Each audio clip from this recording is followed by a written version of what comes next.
And we are live. Hello, everyone. This is Tom Ballard, the groundwater guy. We're here for Groundwater Talk Live, December 9th, 2021. And here's what we have in store for you today. We're going to do a recap of the National Groundwater Association Groundwater Summit. We basically, let me just make sure that's off. Okay. We're going to cover basically some talks that I thought were interesting. We obviously don't have time to cover everything. It was a 2-day summit, finished up yesterday, and so I thought I'd take some of the talks that were interesting and kind of chat about those a little bit. And then we're going to talk about the newest bugaboo out there, the newest scary thing that that all the regulatory community is all about a buzz about, and that's microplastics in groundwater. So we're going to kind of look at that real quick here, and then there was an interesting article that came up this last week about Texas groundwater sustainability. We know I do a lot of work in California, and so we see obviously issues there, but certainly Texas has their own issues. So we're going to talk about that and go from there. Hey, Steve's dropping in and saying hi. So if you're out there watching, if you could drop just a hi or something in the chat, that would definitely be good. Okay, before we dive in, I want to talk about we have a class coming up on December 21st. This is a 1-hour training on the well health check process for diagnosing well problems, and you're certainly welcome to attend that. It's going to be something that we want to get everybody to look at, because checking the health of their well is really an important thing, and making sure that you're getting that rehab done at the appropriate time. So that's what this class is really all about. So we invite you to join up. It's $49. It's 1-hour training. We got contact hour certificates for everybody. So here's the link to join, and we'll look forward to seeing you there. All right. See if we can move along here. So the National Groundwater Association Groundwater Summit really started off with a keynote address by Chen Zhu. He's the 2122 Darcy Lecturer, and he's at Indiana University, and so he gave a talk on geological carbon sequestration, and it was basically an excellent talk, very interesting. If you're interested in that, it's definitely a topic that has a lot of ins and outs. Now the trick is you can sequester the carbon dioxide in the ground, or the carbon in the ground and in groundwater, but when you're putting carbon dioxide in there, obviously you're going to have some issues with, and he talked about this fairly extensively about mineralization. Carbon dioxide itself is going to make the water acidic. So you could have some mineralization issues as well. And I thought that was kind of interesting how they addressing that. And so it's definitely an interesting talk. And I believe that these talks are recorded, and you can probably still go in and pick them up and watch them. Most of the presentations, well, let me, here's basically the scheme of things as it were. So Tuesday, we had the keynote session that I just talked about, and then we did groundwater quality and sustainability session, and so you had some interesting talks there. There was a session on groundwater remediation, like there always is, a lot of talks on remediation. Then we moved on to managed aquifer recharge. Tim Parker was in charge of that session, and so I got one talk that I thought was kind of interesting, comparing different states, that I'll address here in a little bit. And then there were some more miscellaneous topics and some workshops later in the day. This started on Tuesday. So tackling PFAS contamination through the Courts workshop, 2 phases of managed aquifer recharge workshop, and transient electromagnetics, used for groundwater mapping and monitoring. So so I wasn't able to. Obviously, there were some conflicts of time, so I wasn't able to attend all these, but definitely some interesting stuff there. So I'm going to hit a few of those on Wednesday then, which was yesterday. We started off with a session on monitoring and managing karst groundwater systems. This is from Western Kentucky University. I'll talk about that a little bit, and also a TEM system, more geophysics for groundwater monitoring networks. So that's interesting.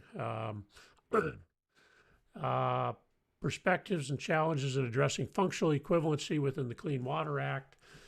I didn't attend this one, so I can't talk too much about that, but you can check it out if you want. Then an interesting talk. I'm going to cover this in a little bit. Data management advances for continuous groundwater monitor networks, or groundwater monitoring networks, really is what it comes down to. And this is doing continuous real-time monitoring, and basically you're producing a lot of data. So that's where that comes in. And then there was an interesting session, kind of a mishmash, anything else groundwater. So there's some geophysics mixed in here, some sustainability plans, surface groundwater interaction, gravel pack wells in Rhode Island, and just some other stuff. They did have a little bit of a glitch here. I tuned in at 3:20 for the HasKarst talk, and apparently they'd already given it or something. So these things, there were some glitches in how these talks were presented. So they ran some of them early, and that one they actually ran early. So if you tuned in at 3:20, you didn't even catch the end of it. It was already given. So. And then Clean Water Act again, groundwater remediation session again. The groundwater remediation session is always good. And then some poster presentations were basically just short presentations here. So that's really what we were looking at there. So I'm going to hit some highlights or talks that I thought were interesting. So first off, besides the keynote, we had a talk on groundwater modeling in support of conceptual site model refinement and remedy optimization. This is really in the session on remediation, and so. But here's the deal: is that conceptual site models. I'm a big believer in site conceptual models and or conceptual site models, CSMs. And it was just a good reminder that even if you're using these for contamination, that the principles apply to any groundwater investigations we do. And I pulled this slide. I did a screen capture on some of these slides so I can share with you. But it's really kind of a reminder of what really goes into development of a conceptual site model. And a conceptual site model is really going to guide our groundwater development. It's going to guide, what we do for cleanups on some of these remediation projects. So a lot of information that goes into here, and it's going to be the model that guides where we're going to put wells, how we're going to tackle the remediation, or how we're going to extract groundwater. So there's a lot of things that can go in here. So the inputs really to the model in the case of remediation here are contaminants of concern, mass, and distribution.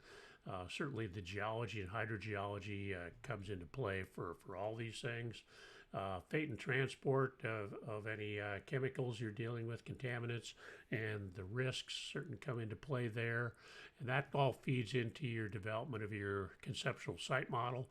Now, you're going to have certain objectives you're going to have, and that's going to be the result of your conceptual site model. But there's going to be some inputs that are going to be tweaked as you go along too. So your remedy design, And then you're going to tweak your conceptual site models as you go along, as you gather more data. And that's really an important process to improve the product you have and have it be the best possible model you're dealing with. So optimization and improved performance is one of these iterative processes you go back and forth on, and so you're going to tweak that as you go along, and then obviously the goal for a remediation project is to get to closure and monitoring and that type of thing.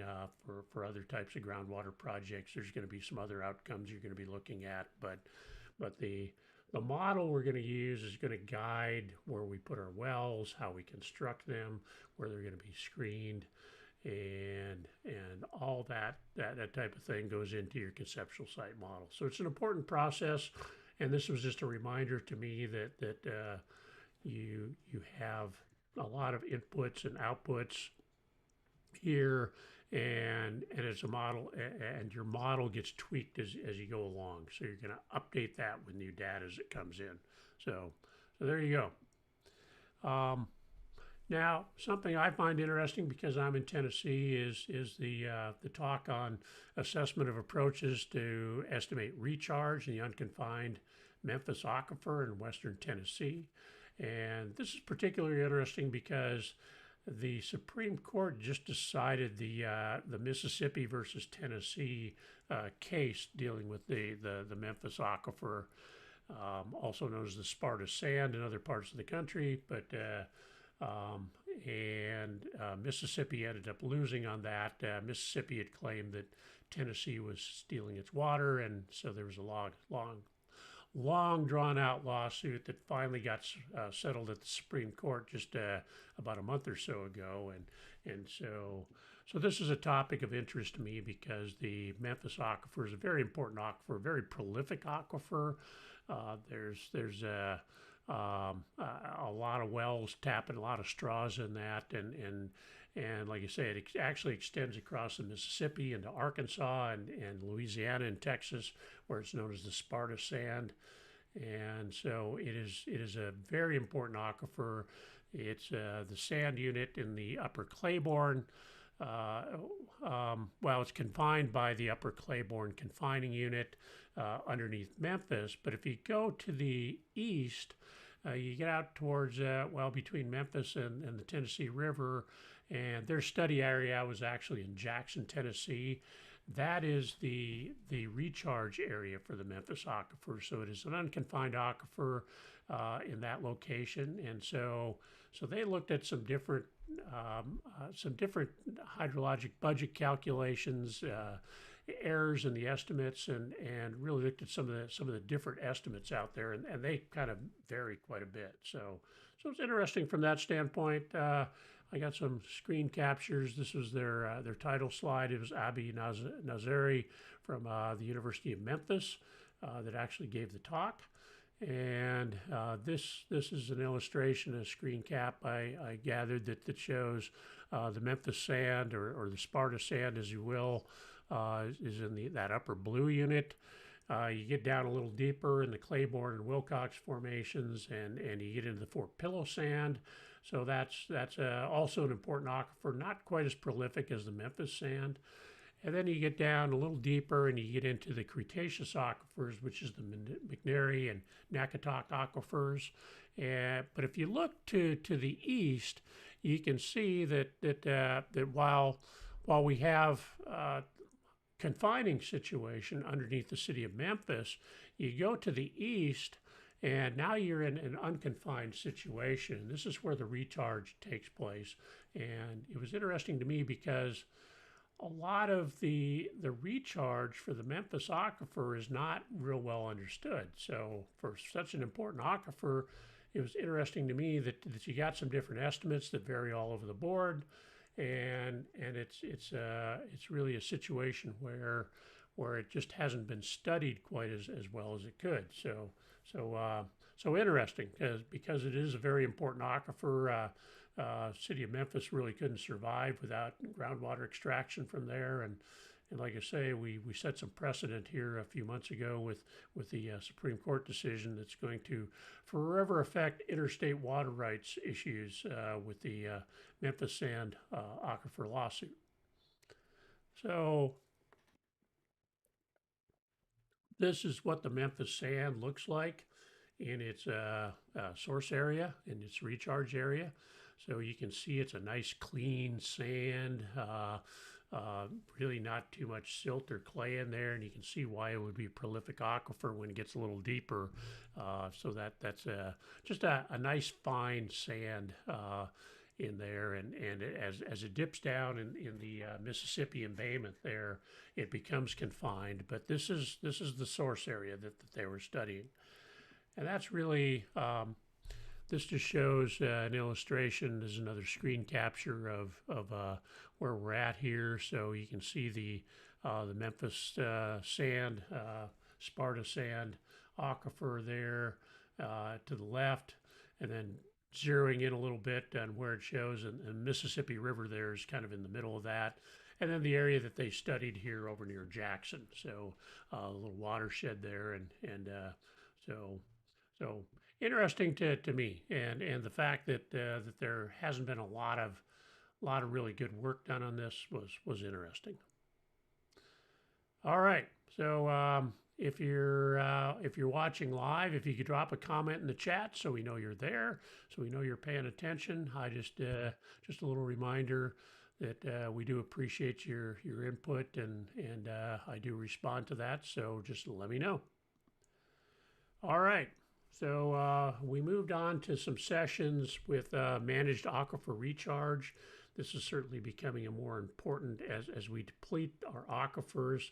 This is certainly becoming a lot more important concept, and this talk really was interesting from the standpoint that that they compared the approaches of 3 western states, California, Washington, and Arizona, to managed aquifer recharge, and how they handle things a little differently. So as we know, in California, they've had issues for a long time with degradation of water quality, or considering that you're putting drinking water quality into the groundwater, and that they consider to be a contaminant because it doesn't chemically match up. So this has been a challenge with doing a managed aquifer recharge in California. So let's just kind of look at that with some screen captures I grabbed here.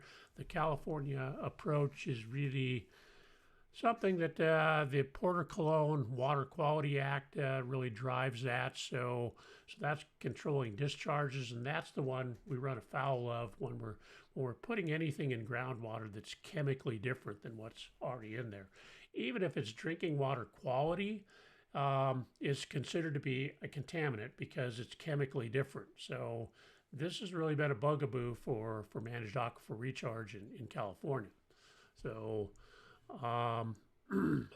now there's some other issues here. The application to appropriate water. So you're looking at what are your water rights and non-riparian water rights, of course. There's an underground storage supplement to the application to appropriate water by permit.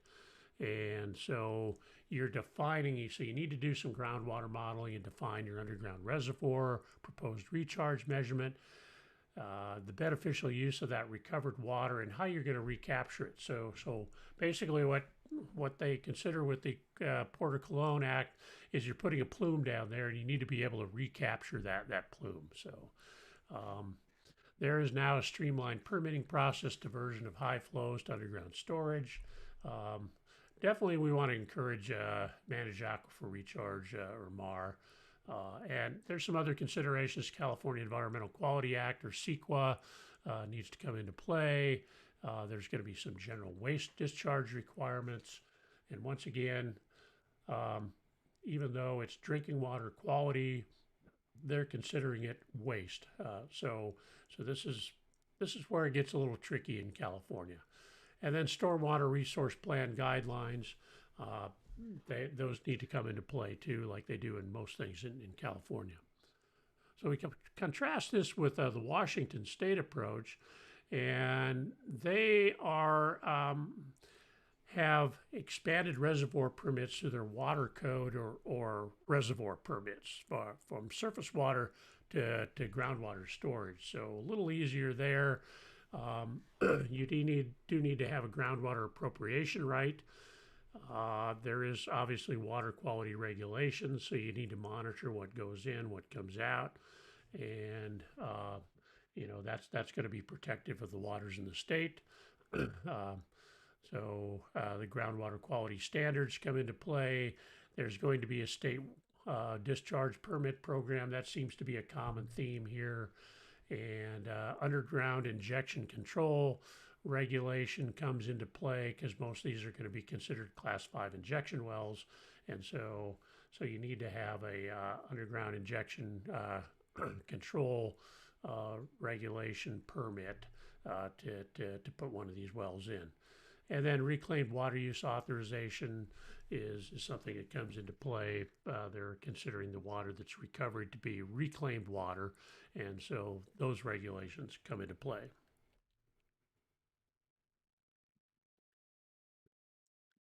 Arizona actually has an act, the Underground Water Storage Savings and Replenishment Act, that permits MAR projects. So this is probably what I think is the better of the three approaches, where they actually spell out, instead of trying to adapt other regulations to fit and not having it fit quite as well, this Underground Water Storage Savings and Replenishment Act actually specifically addresses MAR projects. So that's good.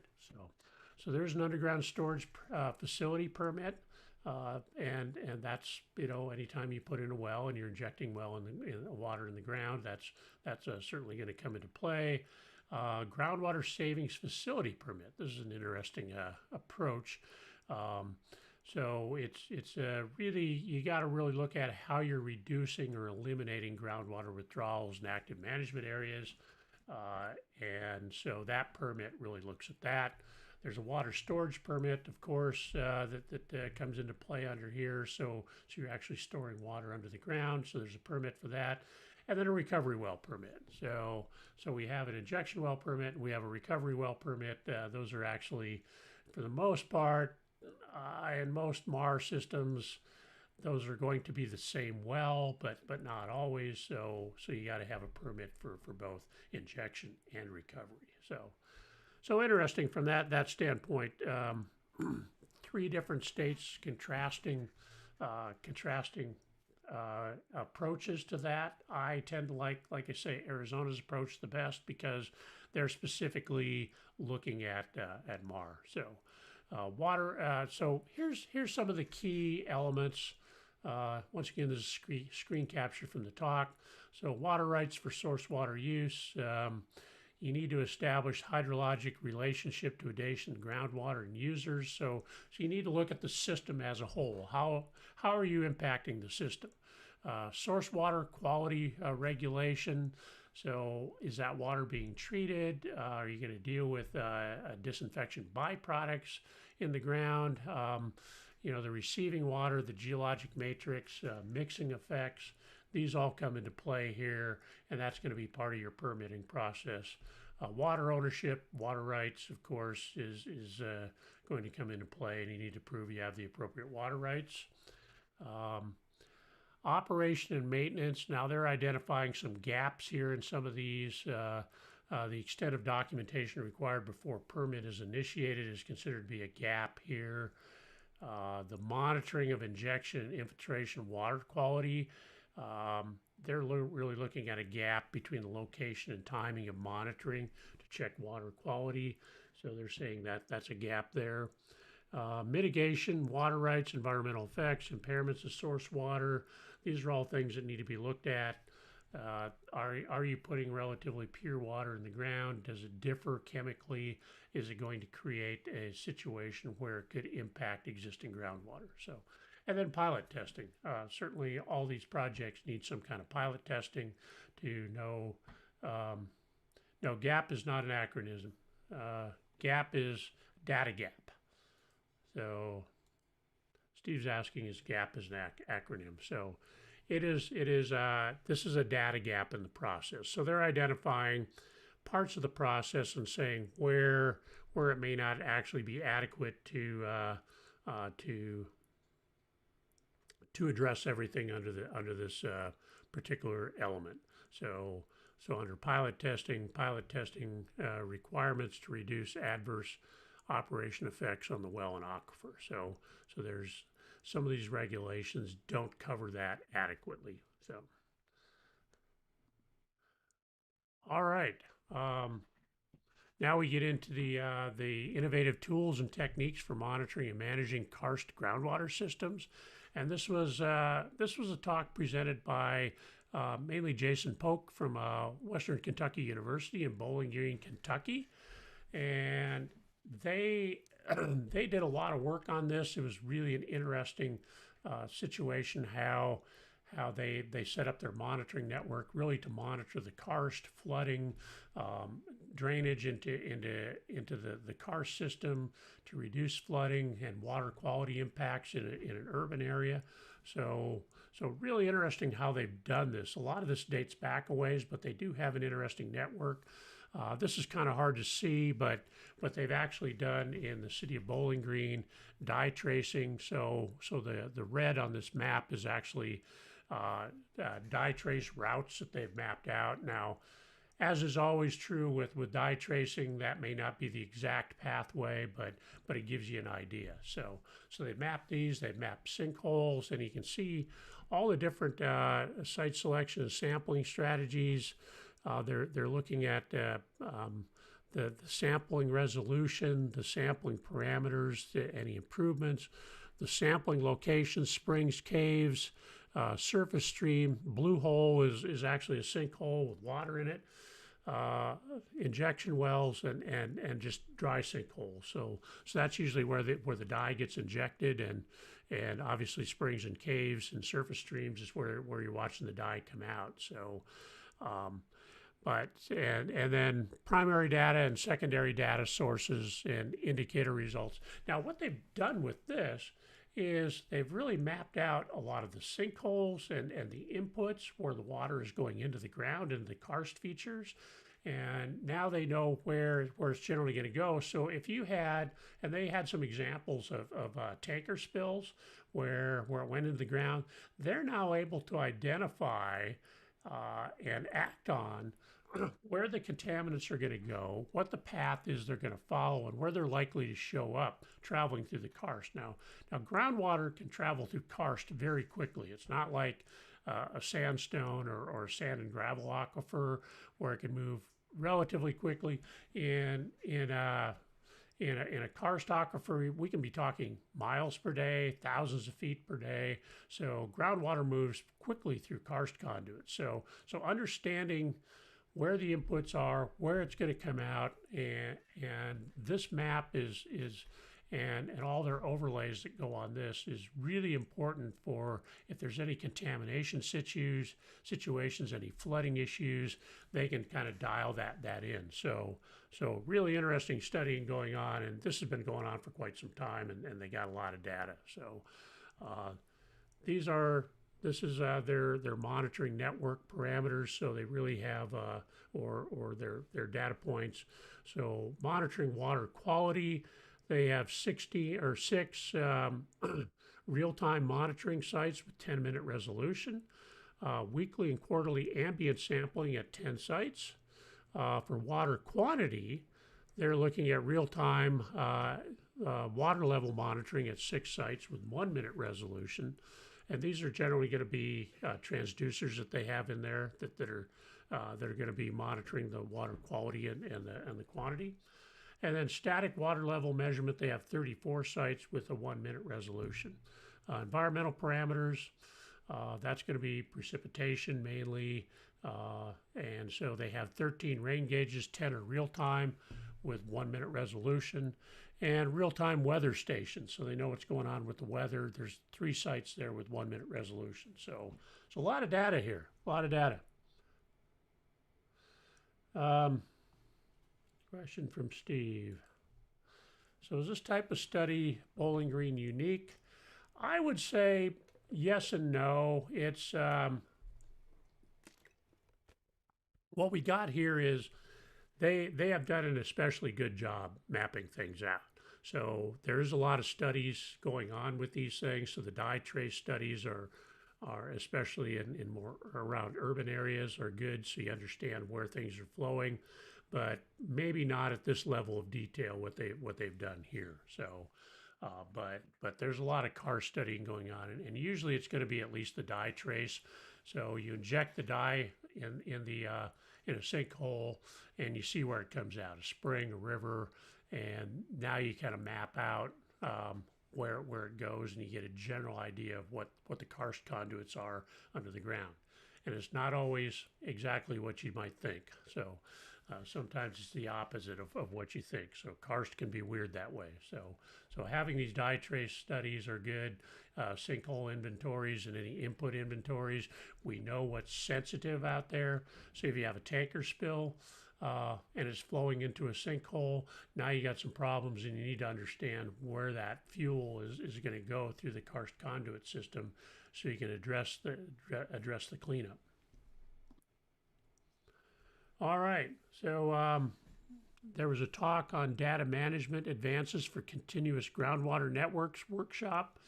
And this was notable in the fact that they're talking about doing real time or at least short time interval monitoring water levels, water quality for a lot of wells in an area. So continuous groundwater monitoring networks. And so these are going to be going to be various instrumentations in the well.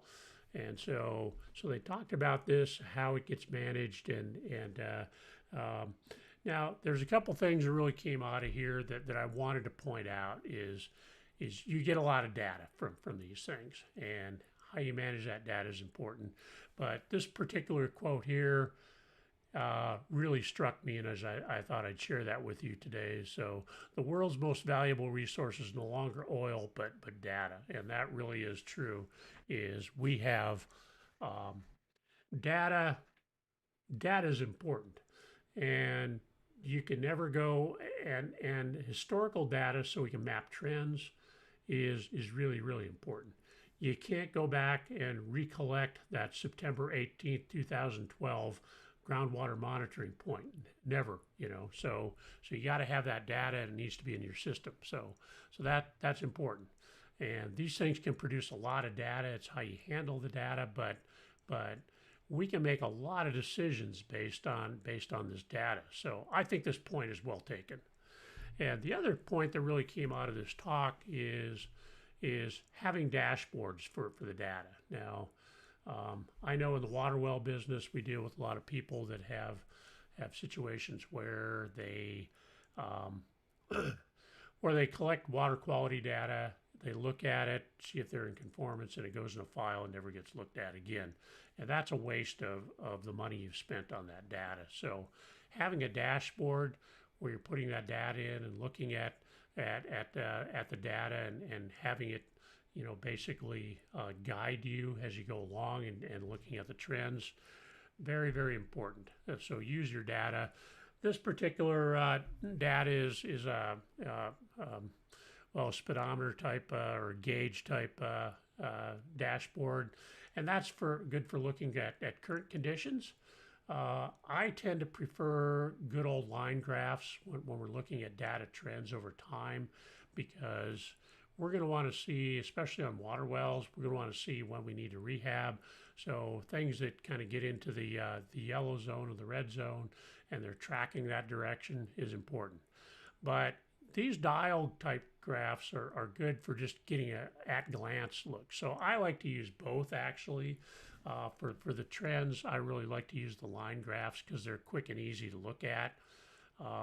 You can get fancy and have them change color. The dials are good for at a glance. Where am I at on things? So, but the point is taking your data and putting it into a dashboard.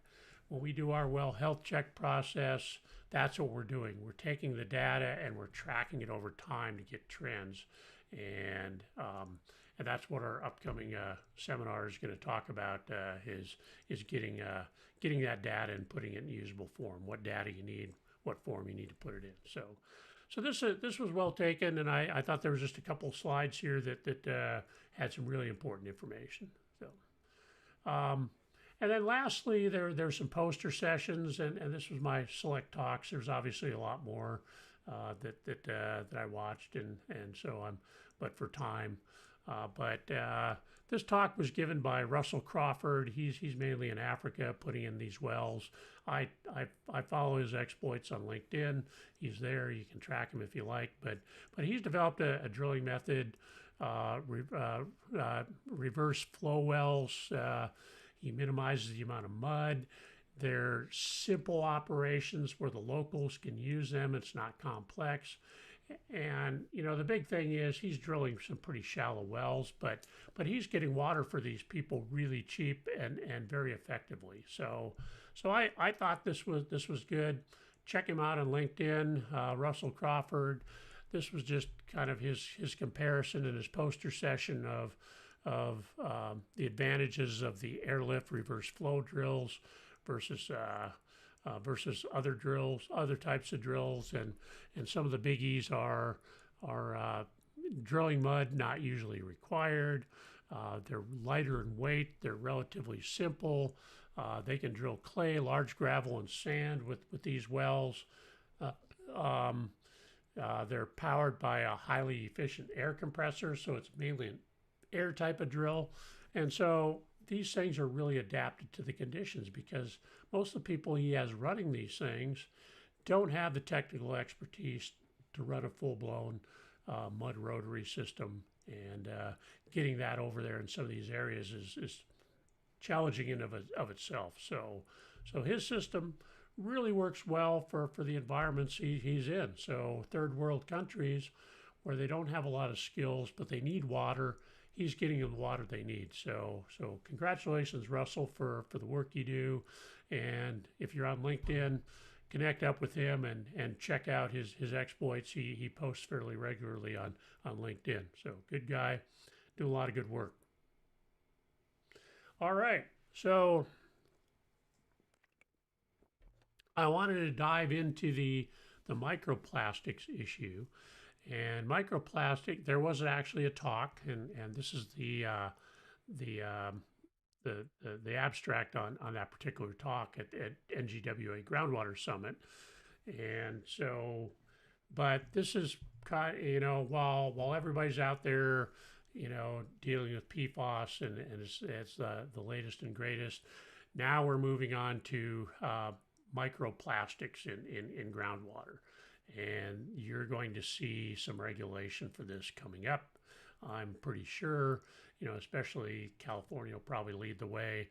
But it's microplastics are basically, they show up in groundwater. They're very, very fine fragments of plastic.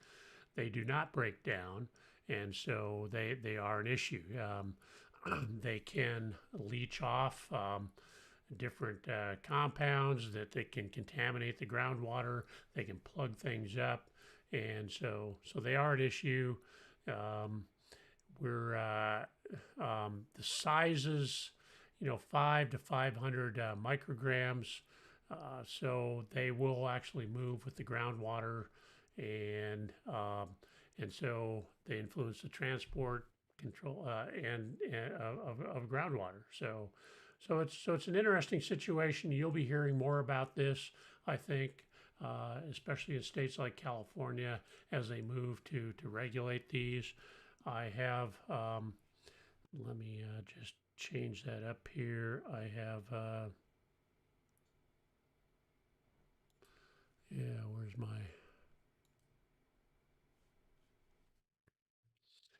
so here is something issued by the California State Water Resources Control Board on that they have now created the world's first standardized methods for testing microplastics in drinking water. So having a common analytical method that they can use for monitoring these things is really what I see as the first step towards regulation. So one more thing that well operators are going to be required to monitor for. My guess is we're probably going to see this happening in the next few years. It's going to be something that they're going to monitor now that they have these new standard methods. So Raman spectroscopy and infrared spectroscopy is the techniques they're using, and this is basically the press release from the State Water Resources Control Board that talks about this. So this is available online from the State Water Resources Control Board in California, and so they make a direct comparison to PFAS. And microplastics, of course, like I say, do not break down. So they're going to be an issue, and so it's something you're going to look at how you treat them.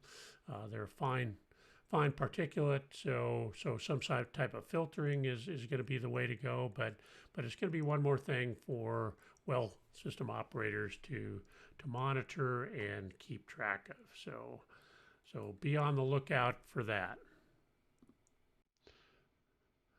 All right. Skip that, and we're going to talk now about, there was an interesting article that came out the other day that I'm going to talk about, and that is Texas groundwater sustainability. So this is the article that came out in Water World, and so here's the article here. There's a couple of reports it references that I'll dive into in a little bit. But what they're basically saying, and we all know that California has groundwater depletion issues and subsidence and stuff, but a lot of people don't realize the same thing is going on in Texas as well. So a lot of groundwater pumping in Texas, and so they don't nearly have the surface water system that California does. So a lot more groundwater issues. So there's two reports that came out relatively recently here in the last year. One from Texas State University and another from the Environmental Defense Fund. And basically they're both looking at, and as the article says here, they're painting an unstable, unsustainable picture for millions of Texans and the rivers that depend on groundwater. And so you're looking at primarily the Ogallala Aquifer is the big one, also known as the High Plains Aquifer. That's going to be the primary source for Texans in the Panhandle area. They are actually pumping water out of there at 6.5 times faster than the sustainable rate. So something's got to give there. And some of the other aquifers, as we'll see here in a minute, certainly have some other issues as well. So we're seeing some groundwater depletion, lowering groundwater levels. Water levels are declining, running dry, springs are vanishing. So this is all symptomatic of groundwater depletion going on. So there's two reports out there that, let me just show you those. So these are the two reports, 5 gallons in a 10-gallon hat, groundwater sustainability in Texas. This is a Texas State University report, which I really find to be the better of the two reports. It goes into a little more detail. The Environmental Defense Fund report, Advancing Groundwater Sustainability in Texas, really is geared towards telling the groundwater management organizations in Texas how they should do things and citing state law and what they need to do that. So it's more of a policy type document. The Texas State University study provides some interesting information on background and stuff that I think is interesting as well. So these are Texas's major aquifers. As you can see, you have the Ogallala Aquifer up there in the Panhandle. Ogallala is a big aquifer. It's the High Plains Aquifer, so it extends up into, in New Mexico, Oklahoma, into Colorado, South Dakota, Wyoming. It's a huge aquifer in the middle of the country in the High Plains, and so there's a lot of water in there, but it's being pumped, like I said, at 6.5 times the sustainable rate. So something's got to give there. The other big aquifers are the Edwards Aquifer, often lumped with the Trinity. So you can see that kind of in the central portion of the state. Then we get into the Carrizo-Wilcox, and then we get down to the Gulf Coast aquifers, and then there's some other smaller major aquifers out there as well. So, and like everything, there's minor aquifers as well. So you can see some of this here. And interestingly enough, if you look in the southeastern part of the state, you can see that we do have the Sparta Aquifer, which is that Memphis Sand, Sparta Sand Aquifer. Also the McNary and the Nakitok aquifers show up as well in Texas. So those are fairly widespread. So they're not just in Mississippi and Tennessee. They actually extend through Louisiana and on into Texas. So some pretty extensive regional aquifers there. But here in Texas, they're considered a minor aquifer because they kind of taper out. They're a little thinner. Now, these aquifers, if I can just go back one here, you can see that we have the solid colors here are actually the outcrops of these aquifers, so the actual recharge areas. And then these aquifers tend to dip to the southeast. And so the stippled area there, or the crosshatch area, is actually where these aquifers are deeper down, and they actually dip below the ground. So the Ogallala Aquifer tends to outcrop a lot in those areas, so you're not seeing that dip. It's more of a basin that extends farther to the north. But the Edwards and the Carrizo-Wilcox and the Trinity all basically kind of dip to the southeast. Okay, this is an interesting diagram too. This got pulled from that Texas State University report. So you can see that this is an interesting statistic that I pulled from the text, that almost 30 times more water is produced from the Ogallala Aquifer than the Trinity Aquifer. Yet, maximum water level declines in the Trinity Aquifer are 3 to 4 times greater. And if you look at this diagram and look at the key here, you can see there are parts in the Trinity Aquifer for the water levels have declined between 500 to over 800 feet. Now think about how that affects your well. You have some shallower wells, and the water levels decline in those particular areas over 800 feet. You're drilling that's not just a matter of deepening a well by 100 feet. You're talking a major drilling operation there. So this is huge, and obviously it's like you're not going to be able to basically continue this on forever to the middle of the earth. There are limits to the aquifer, and so you're getting to those limits. So some pretty startling information there when you look at the aquifer depletion in these areas. Now we're certainly seeing some depletion in the Ogallala Aquifer because a lot of pumping going on there, and even that is fairly significant because you're seeing stuff in the 50 to 200 foot decline in water levels. So that is still pretty darn significant. But what we got going on in the Trinity is certainly a huge deal.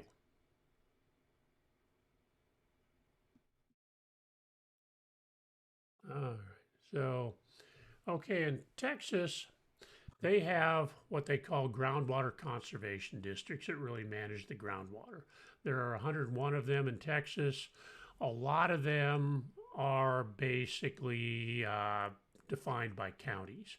However, if you get up into the High Plains, a United Water Conservation District, and the North Plains, a Groundwater Conservation District up there, you can see they really cover multiple counties up there, and there's a reason for that, obviously, because you're dealing with the Ogallala Aquifer, and it covers bigger areas. But throughout a lot of the rest of the state, a lot of these groundwater conservation districts are really countywide is that, and they really range. The most recent one was formed in 2019, so All the white areas are where they don't have a groundwater conservation district.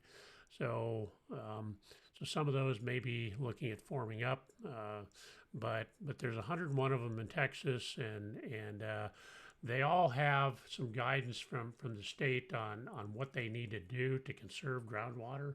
And that's what that Environmental Defense Fund paper is really about, is reminding these groundwater conservation districts what they need to do to really manage their groundwater effectively. So it's interesting from that standpoint, and useful because they cite the state law in dealing with these things. And now groundwater management obviously is a state issue, a state by state issue, and things are going to vary a lot by state.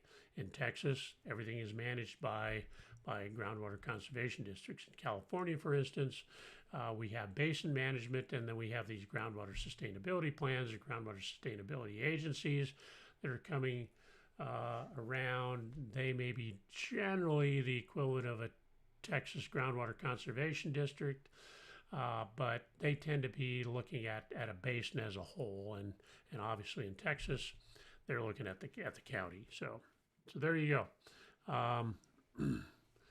So let me look at these reports here. I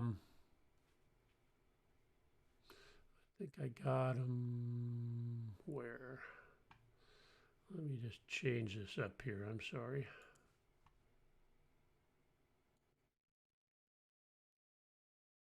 Oh, yeah. All right. Let me bring that up here. So this is the EDF document, the Environmental Defense Fund document. And let's just kind of, I'll scroll through here. I'm not going to go over this in great detail for time here, but you can see what they're really looking at is reminding of the state laws and the rulemakings and the permitting that goes into these things. So, and the tools that they have available to them to protect these resources. So the executive summary, the introduction, basically talks about declining groundwater levels, and then we get into, what are some of the, here's our water conservation districts, and what are some of the, here's probably some of the most interesting things in this report is the 8 goals to be included in management plans for these groundwater conservation districts. So there's 8 of them here. Most efficient use of groundwater, controlling and preventing waste, controlling and preventing subsidence, addressing conjunctive surface water management issues, natural resource issues, drought conditions, conservation, recharge enhancement, rainwater harvesting. So a lot of stuff there.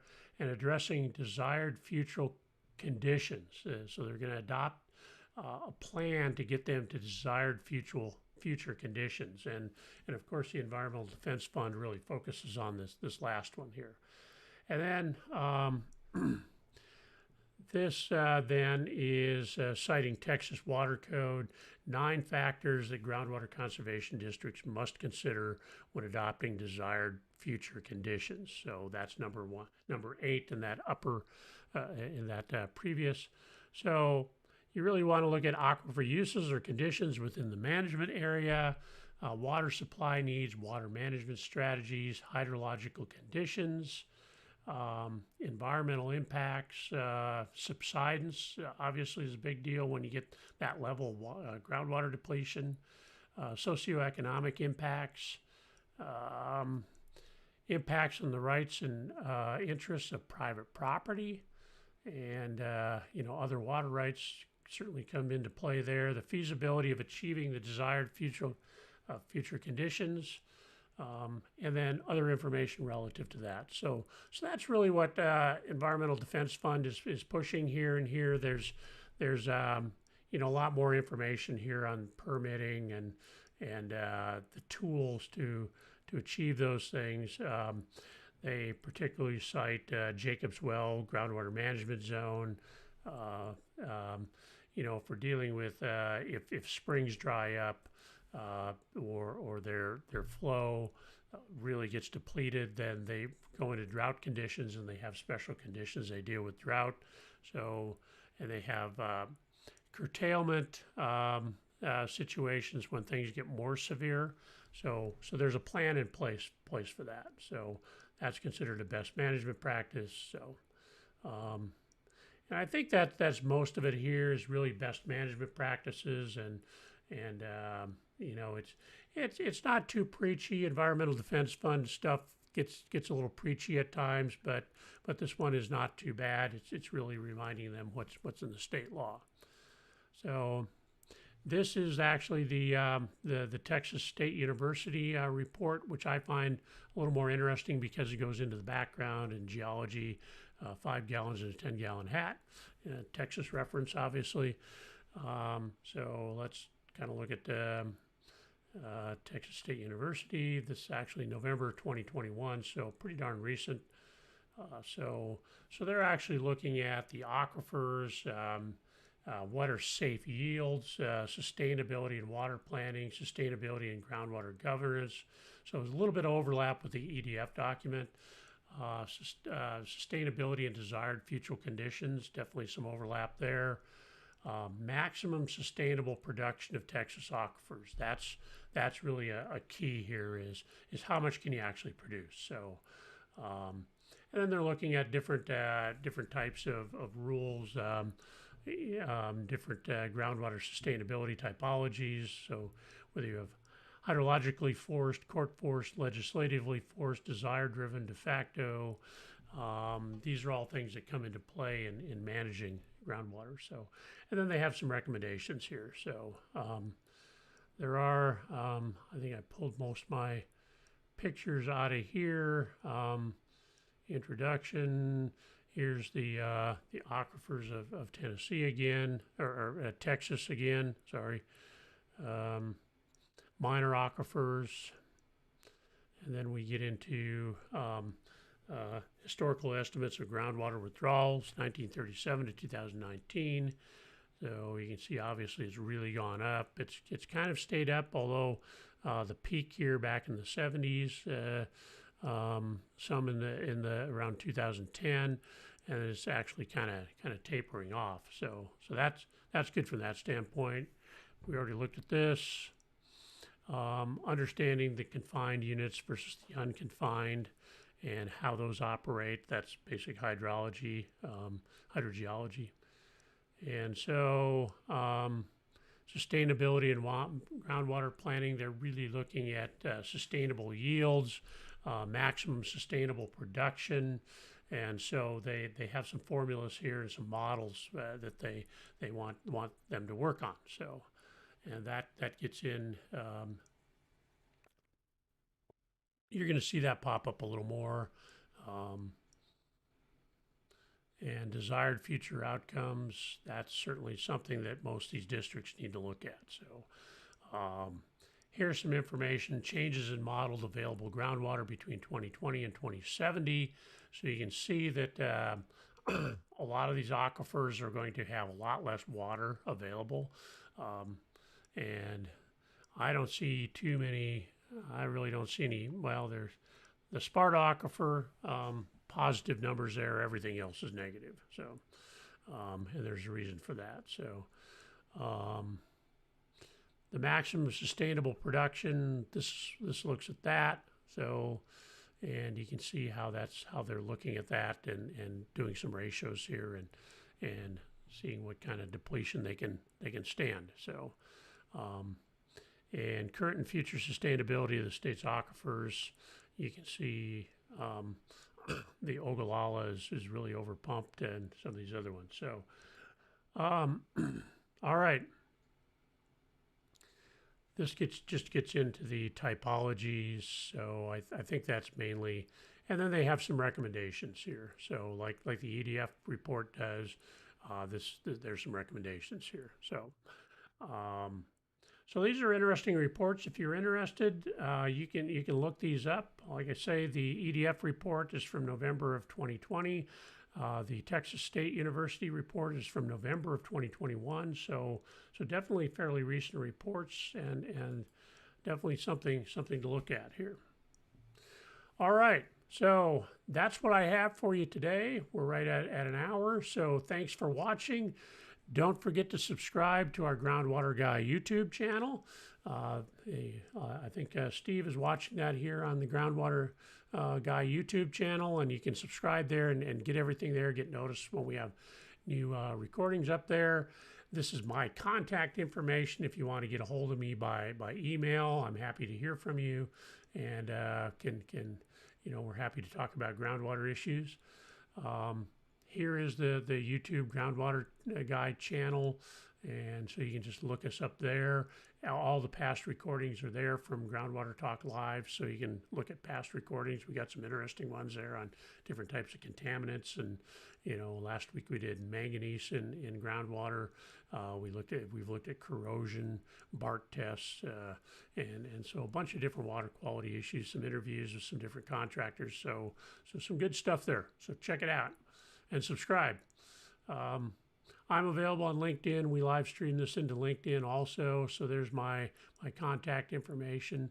Pretty simple to remember. T. Ballard. I'm Tom Ballard, the Groundwater Guy. And if you're interested in being a guest on Groundwater Talk Live, here's our link to sign up. We're interested in having people on that can contribute to the groundwater discussion and may have some interesting things to share with folks. And lastly, just a reminder of our upcoming training. I talked about it earlier, but we have the well health check process. It's a 1-hour webinar training, live, interactive, and we'd love to have you show up. It's 1 hour. We provide a certificate for contact hours. So if you're looking to get some contact hours before the end of the year, here you go. So that's what I got for you today. Thank you for listening. Check out some of these things. Check out our YouTube channel. Leave comments on these posts. I really appreciate that. It helps us get the word out when we have comments, likes, shares. That's all helpful. So I want to thank you very much for tuning in, and we will see you next week on Groundwater